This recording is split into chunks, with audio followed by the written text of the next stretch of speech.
segundo assunto que a redação do Notícias Agrícolas está acompanhando com detalhes são a questão dos incêndios. Nós temos uma manchete aqui do Notícias dizendo que em São Paulo os incêndios chegaram a 8 mil propriedades afetadas, causando um prejuízo de 1 bilhão. E as perdas atingem vários setores do agronegócio. Só no setor de cana, as perdas estimadas em 500 milhões de reais. O que você tem para ampliar essa informação aí, Karina? João, o que acontece agora, né?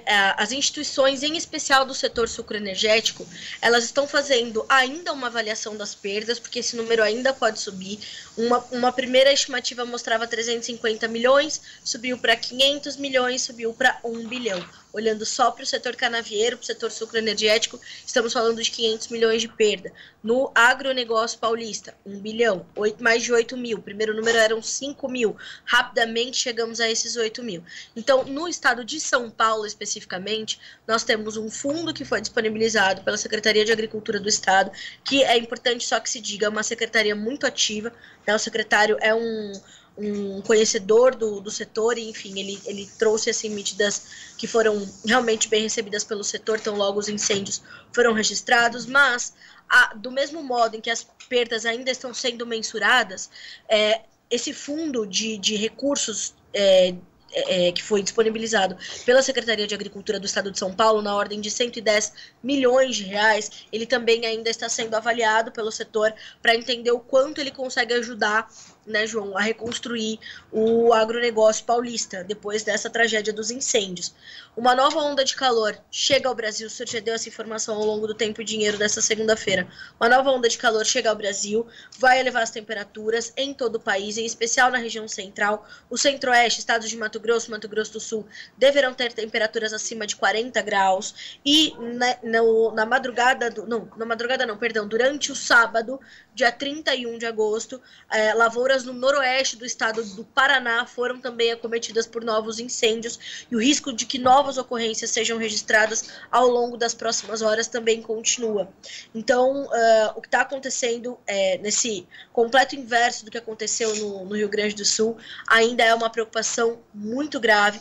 A Defesa Civil está levantando os problemas que foram pautados ali depois desses incêndios no noroeste paranaense. Então, muito do hortifruti se perdeu, reservas ambientais foram afetadas, os ventos muito intensos, né, fazem que o fogo fique muito descontrolado realmente. Então, agora é hora da gente olhar também para essa falta de chuvas. Setembro deve ser marcado por temperaturas acima e chuvas abaixo da média, que é um cenário bastante preocupante para a gente viver esse momento dos incêndios e entender o que vem na sequência, né, João? Que é o que mais preocupa o produtor agora. Mas tem boas notícias.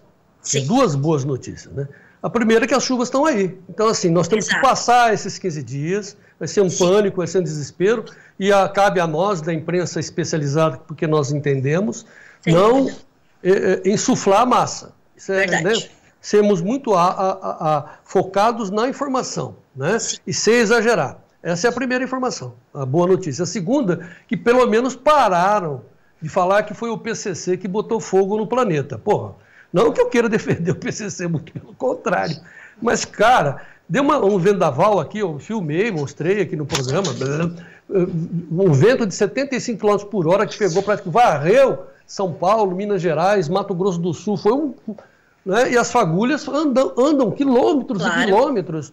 Cara, de novo vou recorrer à sensatez do governador de São Paulo, Tarcísio de Freitas, que falou, não, foi essa ventania aí. E ele, claro, para falar isso, ele estava assessorado por gente que entende. Né? Então, assim, menos, hein? A Secretaria de Agricultura paulista, João, desde o primeiro momento, ela vem trazendo essas informações técnicas com muita clareza para a população.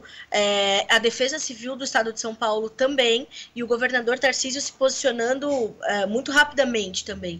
Essa transparência e essa informação técnica, ela tem um valor muito rico, porque realmente, se a gente vai para a grande mídia, Né? A gente está falando aqui para uma audiência muito seleta, né? Para uma audiência muito esclarecida, porque somos da mídia especializada. Mas quando a gente abre isso para a grande mídia, realmente as explicações estão ali muito rasas, e sempre achando, né, um bode para pôr na sala. Então, concordo com o senhor 100%, né? Nem consigo discordar de nada, e o senhor fala como um jornalista completamente experiente que sabe que momentos como esse vão permitir, sim, que a massa se insufle e a gente tenha que depois ir revertendo isso com a comunicação também, né, Ju? Bom, portanto, que a chuva vem aí. Vem.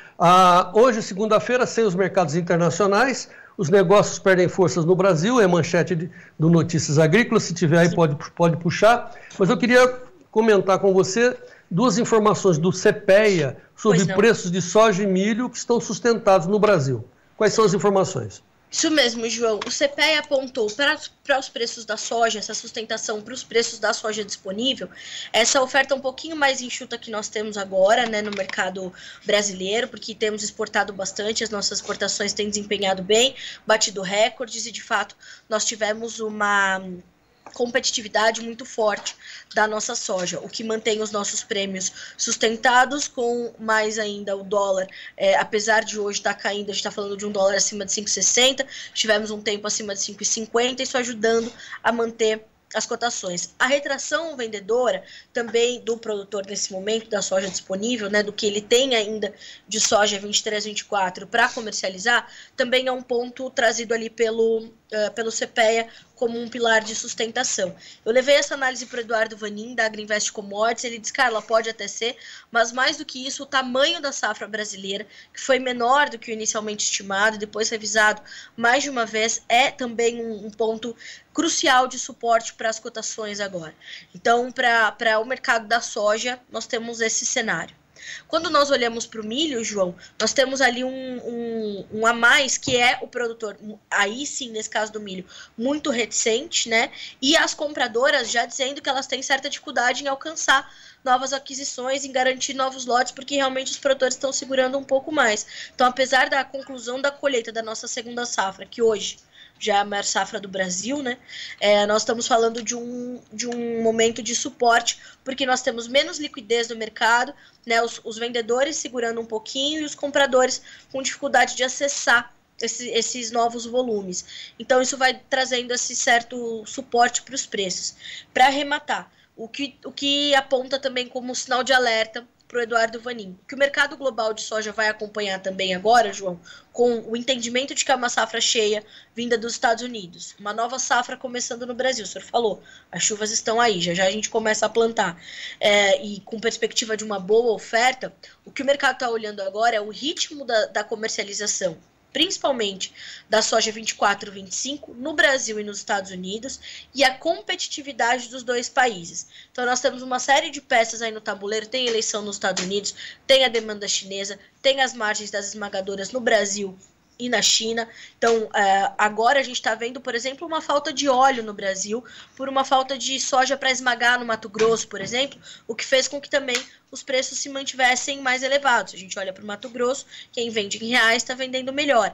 Então, a dinâmica da comercialização agora, ela deve estar bastante em evidência, porque o mercado entende já o cenário da oferta. Então, vai querer entender também qual vai ser o comportamento da demanda. A Stonex está publicando nesse instante que está reafirmando a estimativa de safra para o Brasil, safra 24-25, em 165,04 milhões de toneladas. 165 milhões de toneladas é o que o Brasil vai colher de soja, dizendo que vai ser um início muito difícil por causa da seca, mas depois, pum, deslancha. Isso. Carlinha, para encerrar, como jornalista, como boa jornalista que você é, fez faculdade e tal, você aprendeu nos seus primeiros momentos, né, a montar uma notícia. Então, a história do lead. Lead é aquela condição que o jornalista absorve para montar uma notícia, que ele tem que responder a 6 perguntas. Todo jornalista sabe disso. Então, o que é o lead? O lead você responde assim, fazendo a notícia. Como é que vai montar a notícia? Primeiro você responde o quê? O que foi que aconteceu? Segundo, quem? Quem que provocou a notícia? Aonde? Como? E na quinta pergunta, quando? Aí vem a 6ª pergunta que ninguém presta atenção ou não quer prestar atenção aqui no Brasil. A Carlinha presta, eu presto, mas a maioria dos jornalistas não. que é o que e por quê. Então, ó, o que, quem, onde, como, quando e por quê. Eu estou dizendo isso, Carlinhos, porque daqui a pouco eu vou mostrar um vídeo do fantástico ex-ministro Antônio Cabreira, nosso amigo, que está perguntando, botou uma interrogação: as vacas estão destruindo o nosso planeta? Ele foi perguntar, ele foi ver. Daqui a pouco a gente vai apresentar esse vídeo, porque é preciso perguntar. O jornalista simplesmente não está parando para saber, para perguntar. Por exemplo, nós estamos perguntando hoje no nosso editorial se aquele movimento lá das arcadas, da São Francisco, de 22, foi para isso que eles queriam, que eles estavam pedindo a volta da liberdade, sendo que nós vivíamos na liberdade hoje. Então, assim, aliás, Carlinhos, presta atenção, só que tem gente batendo palma para o Alexandre de Moraes por estar implantando a censura oficial no país. Veja esse vídeo da homenagem que a magistratura paulista prestou ao juiz Alexandre de Moraes. O pessoal aplaudiu. Veja aí. Esse é uma parte do currículo do professor, do pensador, do constitucionalista, do ministro do Supremo. Vamos ouvir, então, Alexandre de Moraes. Democracia, e aqueles que atentem contra a democracia, aqueles que atentem contra os direitos fundamentais, seja pessoalmente, seja pelas redes sociais, devem ser responsabilizados. E é isso que nós todos aqui, que somos estudantes de direito, devemos defender. Muito obrigado e até uma próxima oportunidade. Muito bem. Olha, o pessoal...